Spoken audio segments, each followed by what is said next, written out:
जमीनी विवाद में दो पक्षों के बीच हुई झड़प एवं चली कई राउंड गोलियां। दिनांक 15/12/2025 को बुनियादगंज थानांतर्गत जोड़ा मस्जिद के पास जमीनी विवाद में दो पक्षों के बीच जमकर हुई मारपीट तथा कई राउंड गोलियां भी चली।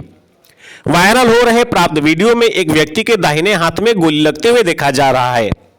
इस मामले में अंचलाधिकारी मानपुर के द्वारा दिए गए लिखित आवेदन के आधार पर अनुमंडल पुलिस पदाधिकारी वजीरगंज तथा बुनियादगंज थाना प्रभारी ने त्वरित कार्रवाई करते हुए ब्रजेश नगर झोपड़पट्टी के रहने वाले राजेश केवट के बेटा संतोष केवट को गिरफ्तार कर अग्रतर कार्रवाई में जुट गई है। पूर्व में इस कांड में संलिप्त 3 प्राथमिक अभियुक्तों को भी गिरफ्तार कर न्यायिक हिरासत में भेजा जा चुका है।